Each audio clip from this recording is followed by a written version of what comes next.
next dynasty, the Broncos, have gotten a lot of hype heading into the season, with some picking them as the team to beat in the AFC West over the Chiefs. Most of their success last season could be attributed to the duo of Peyton and Bo Nix. And Peyton discussed how the playbook has evolved around his young quarterback. We put it together in a way where instead of calling 22 flanker drive, halfback burst, of course, naturally, we might just call it Uber. Oh, okay, right? got it. Which is a driver. These players are operating and thinking differently and more spontaneously. There's an entirely new element to the RPOs that he's comfortable with, that we're comfortable with, that we've researched, and we develop, those into the plan. So here my take. How many defensive coaches could sit down and do that to the offensive playbook like Sean Payton? If you don't think Bo Nix has an advantage over other young quarterbacks having Sean Payton, we just redid the playbook and shortened it, and we're creative, and it's like that is the advantage to having Cliff Kingsbury for Jaden Daniels, who, by the way, played quarterback in college. That's Lane Kiffin at your alma mater, Fresno State. When you play the position, when you know the position, it is such an advantage that in year 2 of his growth, we're going to redo the playbook. Well, what's the knock a lot on these, young quarterbacks in college is their playbook is so simplistic and the verbiage is just one word. Well, the Sean Paytons, the Peyton Mannings, the Kyle Shanahans, you got to read a book to call one play. What Sean Payton, we just changed it. We just call it Uber now and made it easier on everyone, not even just the quarterback, but the other players on the team. So to me, this is evolving. I would imagine all the good offensive coaches are doing this. You don't just need to be complicated for the sake of being complicated. Well, it's about, being efficient and executing and scoring touchdowns. Well, the other thing is between Cortland Sutton, they really love Mims. And there was a story I saw yesterday that the Oregon receiver in year 2, Franklin. Yeah. Think about this, John. If you think your personnel is better, deception doesn't become as crucial. I mean, take Philadelphia, take Detroit. Yeah, we like our guys. We're going to run the ball with Jahmyr Gibbs on 3rd and 3. Try to stop us. So I do think when you get a rookie and there's some deception, you're trying to give the rookie space and time. But I think Peyton may look at his personnel and go, we can go toe-to-toe with Kansas City. And our young players are developing offensively. If this Harvey kid's as good as everybody says, the second-round running back, everybody loves this kid. I do think Pete Carroll once told me this. The better players you have, you should allow them to play as fast as they can. And I think Denver looks at his roster now and thinks, we have a top 5-6 roster in the league. Speaking of Pete Carroll, I think if you like the Broncos, and I know you do, I do as well, their comp might be that early Russell Wilson Seattle team, Marshawn Lynch, the defense, and then Russell made plays here and there, and as the season went on, he got a lot better. That, to me, is their comp. Okay, another... No, because Bo Nix is way better. How to trigger a fan base in a half a sentence.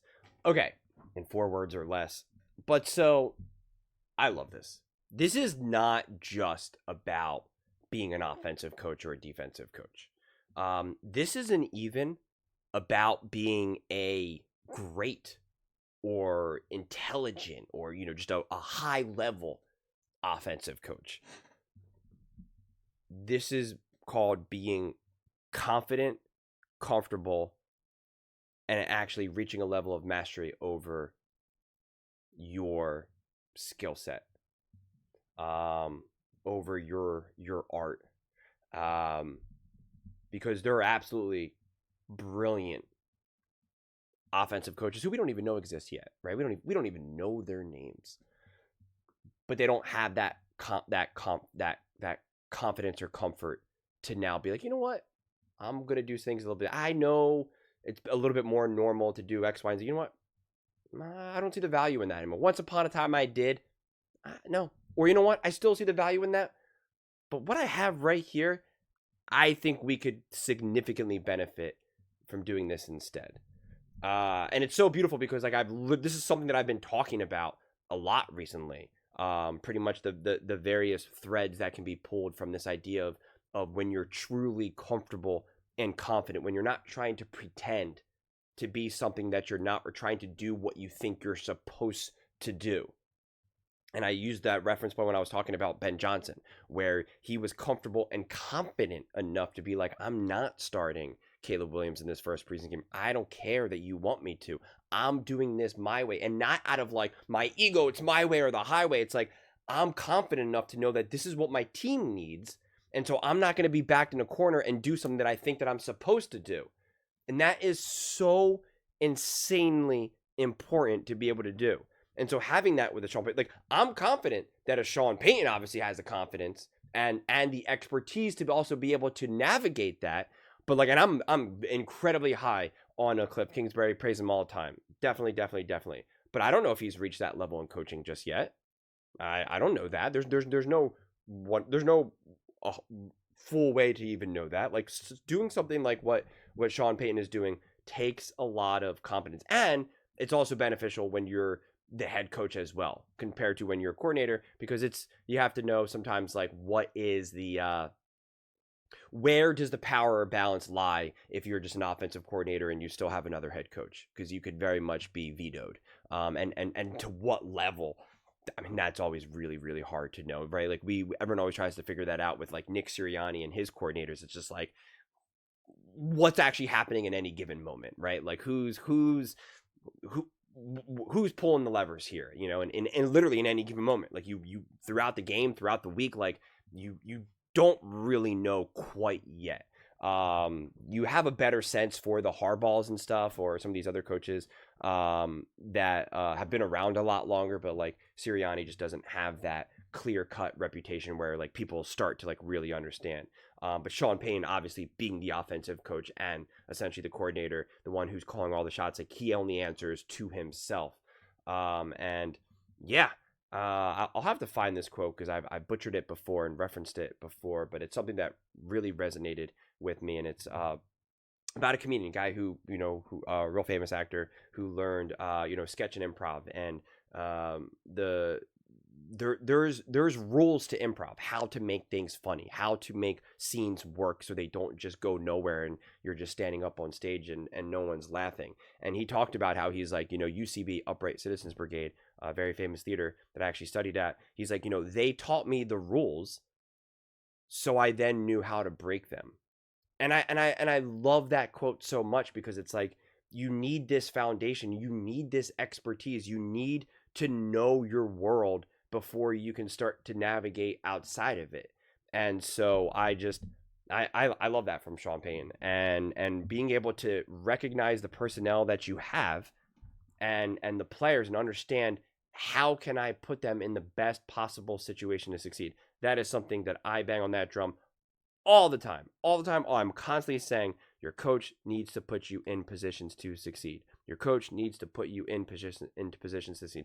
That is arguably the true defining characteristic of a coach. That if you really could reduce coaching down to just one thing, it's putting players in positions to succeed. Right? If you could only say, how do you explain a coach? They put the players in a position to succeed. And that's what he's doing here. That's what he's doing here, and he's not trying to fit something in a way of either how it's done in the past or how he thinks he needs to continue to do something. And I appreciate that. I really do. And what that actually looks like officially in practice, nobody really. I mean, like, unless you're really in those rooms, you don't know. That's why I always reference this as well.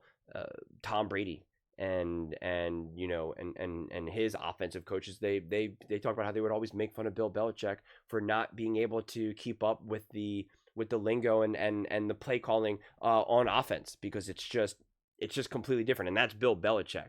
And so unless you really understand what Sean Payton is looking to do and how he's trying to operate this, it's hard to know what exactly something looks like in practice, when it's actually being applied right now. But just the sheer fact that he's comfortable doing this, shortening the play calls, developing entirely new plays, working around the RPO and whatnot, I love. And that the first season was all about exploration. It was all about figuring out, what do I got here?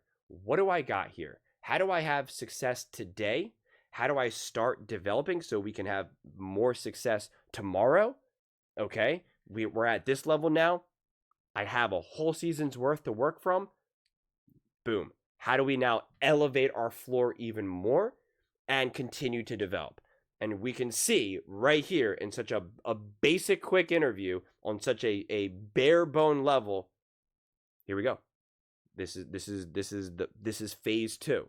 You don't get this in phase 1. You get this in phase 2. You especially get this in phase 2 when you have a great coach, when you have an experienced coach, and when you have the continuity of a coach and not now having to deal with a new coach, new coaching staff, new. This is what matters tremendously. And these are little things why I always talk about continuity and experience mattering so much, because I don't think you get this in a year 2 up and coming offensive coordinator. And I don't think you get this in year 1 with a new up and coming offensive coordinator who just got hired because your offensive coordinator just now got a head coaching job, in Chicago. Like you just don't get that level of mastery. And I just think it goes such a massive long way. So these just continue to be the little sprinkles as to why I think Denver Broncos and Bo Nix specifically, of course, are just going to be better and better and better and better and better. So, yeah, this has the potential, man, to just be, gosh, having the Denver Broncos in having the Denver Broncos being a great team is such a massive thorn in the NFL world for so many different reasons. The Eagles definitely were a huge thing as that. A huge, I've talked about this a little bit before. They're a huge reason as well, but they're the NFC. But specifically being in the AFC and the AFC West, this genuinely makes people sweat.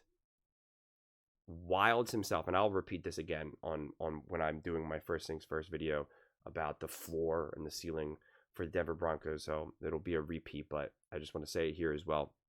Wild specifically was like, if the Texans beat the Kansas City Chiefs, it's bad for our show. This was for the playoffs.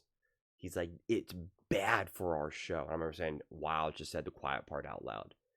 And having the Denver Broncos actually threatening that within division, within conference, in that moment. It's different than the Eagles threatening that because it can only really be spoiled in a Super Bowl, right? Which we saw firsthand, and it still blows everyone's mind away. But now you're getting to do it even on a more micro level rather than just a macro level, and you'll have to deal with it throughout the season in a way that you don't have to deal with it throughout the season with like an Eagles or even the Detroit Lions or the 49ers of past, or even the Buffalo Bills and the ball. Like it's just a little bit different because there's more time to have to deal with that. Not so much when you're in the same division.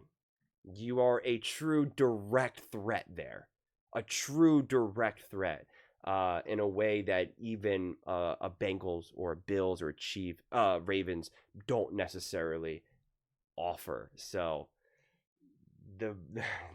I feel it's like that meme. The Broncos, the Broncos have the opportunity to do one of the funniest things. So they have a chance to give us some great moments throughout the season.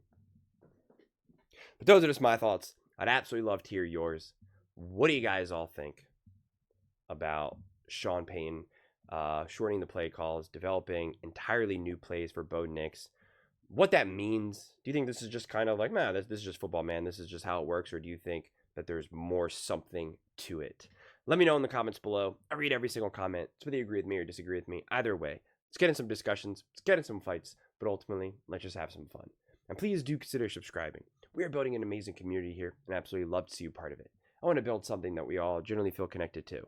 Something that we're really excited to be part of. I think we're on our way to doing it. Please don't forget to give this video a thumbs up, as it really does help the visibility and the algorithm. Thank you so much. See you next time.